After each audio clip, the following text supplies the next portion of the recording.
আসসালামু আলাইকুম প্রিয় বন্ধুরা, আশা করছি সবাই ভালো আছেন। বন্ধুরা, আজকে একটি বাংলাদেশের জন্য খুব হতাশামূলক সংবাদ। প্রফেসর ডক্টর মোহাম্মদ ইউনূস প্রধান উপদেষ্টার পদ থেকে পদত্যাগের কথা ভাবছেন।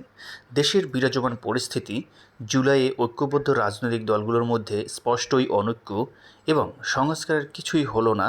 এই মুহূর্তে অবাধ ও নিরপেক্ষ নির্বাচন নিয়ে শঙ্কা, এসব কিছু নিয়ে চরম হতাশা নিয়ে তিনি পদত্যাগের কথা ভাবছেন বলে শোনা যাচ্ছে। এছাড়া বৃহস্পতিবার দুপুরে উপদেষ্টা পরিষদের নিয়মিত বৈঠক শেষে নির্ধারিত আলোচনায় ডক্টর মোহাম্মদ ইউনূস তার ক্ষোভ এবং হতাশার কথা তুলে ধরেন।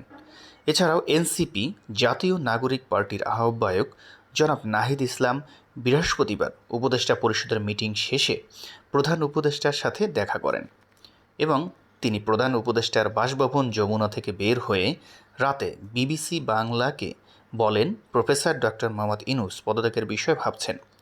এ নিয়ে দেশের প্রথম সারির সংবাদপত্র প্রথম আলো এবং ইত্তেফাকে প্রতিবেদন বের হয়েছে। এদিকে বৃহস্পতিবার রাতে ঢাকা বিশ্ববিদ্যালয়ের রাজু ভাস্কর্যের জুলাই ঐক্য প্ল্যাটফর্মে গণ অভ্যুত্থানের সাথে সংশ্লিষ্ট প্রায় ৮০টি সংগঠন ঐক্যবদ্ধ হয়ে র্যালি এবং প্রতিবাদ মিছিল বের করে।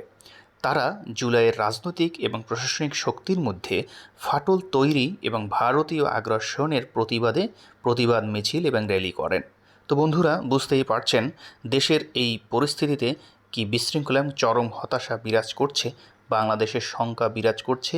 তো বন্ধুরা, আজকে এই পর্যন্তই। তো আগামীতে আরও কিছু সংবাদ নিয়ে আপনাদের মাঝে উপস্থিত হব। ততক্ষণ ভালো থাকবেন এবং আমার চ্যানেলটি সাবস্ক্রাইব করে রাখবেন। আসসালামু আলাইকুম।